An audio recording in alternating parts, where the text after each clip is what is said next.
Hey Libra, this is your look at the astrology of May of 2021. My name is Katie Sweetman, and this is Empowering Astrology. So, what's going on in May? Well, we have to sort of talk about the bigger picture because actually a lot is going on in May. And first, let's start with the fact that it's Taurus season.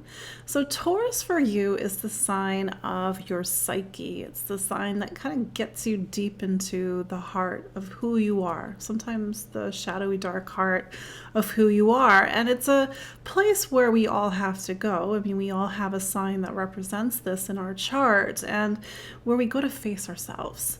And so Taurus season is your season to go deep, to look within, to face the things that you haven't wanted to face. And this is something that we talked about in last month's video where because another planet is also in Taurus right now, and that's Uranus, it'll actually be there for another 5 years.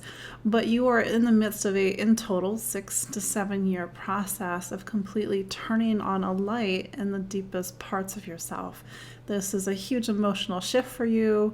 This is a time when you are digging and opening up to vulnerability, intimacy, power, rebirth, transformation in a way that you've never had before. So really pay attention to the themes that are coming up for you, especially around the time of that Taurus new moon on May 11th, because that's sort of giving you this reset, this time to look deep within. And do keep in mind, Taurus is the sign that's after Aries.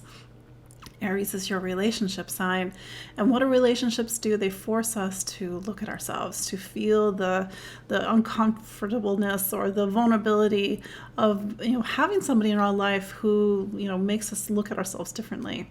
So that's just something to keep in mind, but let's also keep in mind that there are some big shifts happening this month.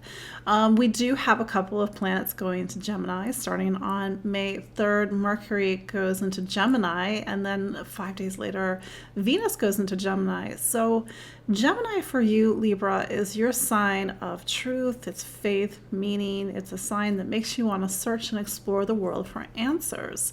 And Gemini also makes you playful because Venus will be there, and Venus is your planet. It'll make you want to roam. It makes you want to look out there in the world. I realize travel is still a little bit weird for everybody, but normally this would be the time I would say, you're starting to come into that part of your zodiac chart, your personal calendar, where it is time to maybe book a trip abroad or think about long distance journeys. But this year maybe it's a little bit of a different thing. Maybe you're planning trips that you can't go on right now but you want to go on in the future, or you're reading up on things. It's a time to really point yourself towards the world. So as we go into the middle of the month, that's where we see the first big shift of May, and that's because Jupiter is going into Pisces.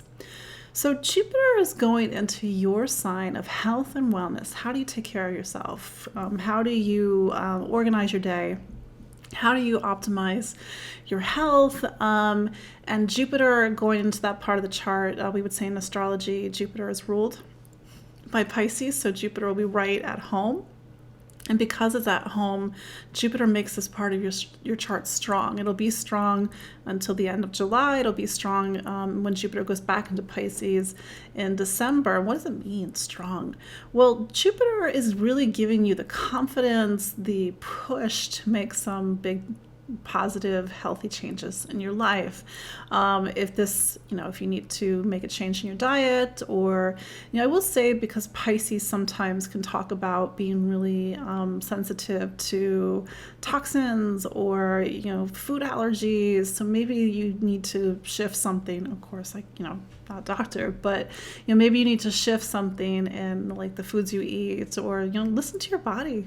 What does your body want? Maybe it wants more of this, less of this, or what have you. It's also a time to maybe refocus on your physical exercise. Jupiter loves to dance, so maybe you love to dance too. And maybe swim. Pisces is a water sign, so maybe it's time to put swimming into your exercise or something, or these dancing or graceful movements as part of your exercise, yoga, Pilates. But that said, that's, like I said, that's the first big shift this month. But then we go to May 23rd, and that's when Saturn turns retrograde. So Saturn is in what's called your fifth sign. And the fifth sign in astrology, or any zodiac, for any zodiac sign, it's about the self. You know, how you express who you are. Are you taking your talent seriously? Are you taking yourself seriously?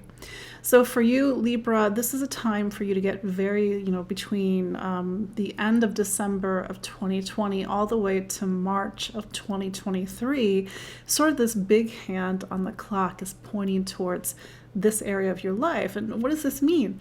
It means that over the next couple of years, you have to take yourself seriously. You have to define what your talents are. Maybe you're thinking, Katie, I don't have talents. And I'm like, everybody's got something. What are you good at? Or on another way of looking at it is like, what makes you you? Because we all have something that, God forbid, when we leave this world, there's going to be something that essence that goes with us to the other side. So Saturn is saying, like, what is it? Are you really good at dance? Are you really good at cooking? Are you really good at physics? I don't know. But whatever it is that makes you feel like you, that's a big priority right now, including children. This is a natural time for Libra to really think about pregnancy or children, or, this idea of like, what makes you you, whether it's creating new life or even birthing projects. Of course, this doesn't actually have to be an actual child, but this is a time to really prioritize your creativity in all forms. The thing about Saturn turning retrograde is Saturn is the planet of accountability. It checks the receipts. And if you are not doing what Saturn wants, not to make it sound a little anxious, Saturn is like, hey, by the way, we've got some goals to reach until March of 2023, and maybe you could be a little bit closer to the mark. Just something to keep in mind. So that's number one. And Saturn for you is your sign of home and family. So this also could talk about you need to make changes in your home environment, a move, maybe a move because there's a child, or you need more space. Saturn's in a little bit of a interesting place with Uranus. So when it turns retrograde, maybe you're also having to look at how you self-sabotage. All these deeper emotional material that really needs to shift at this time so that you can express who you really are. Then we go into the end of the month and we have the next and the last big thing for this month, and that's a lunar eclipse in Sagittarius. So yes, it's eclipse season. This happens every 6 months. Eclipse season is the season when we have, it's almost like we come to the end of one act, the stage rearranges, and then the curtain comes up on another act. And so you're feeling that sense of things moving, things shifting, preparing for the next act. But for you, Sagittarius is your sign of, wait, I gotta do the quick math on this. Libra, what is your opposite sign? Aries. Okay. Yeah, Sagittarius is, sorry, thank you. Doing this is sometimes like dancing backwards. Sagittarius is your sign of voice and communication. So this full moon is putting your voice in the spotlight. Maybe you need to say something. Maybe you need to speak up. Maybe it's about the choices that you're making.